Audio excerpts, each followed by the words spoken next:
start shifting earth, they open up old wounds in the hope of healing them for good. Hundreds of Iraqis wait patiently by Mahawil's mass grave, in the sad hope of finding their loved ones' remains. Bags of bones form one long line next to the site. Relatives of the missing must search each one to find out if their loved ones were buried here.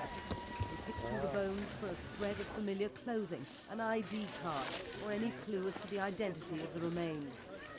More than 3,000 bodies have been unearthed, but only about half have been identified. This is the largest mass grave found in Iraq since the overthrow of Saddam Hussein's government. A crowd gathers as the names of identified victims are read out over a loudspeaker. There's anguish on people's faces. For some, the grief is simply too much to bear. The process has drawn criticism from Human Rights Watch, which says the bulldozers are destroying crucial evidence.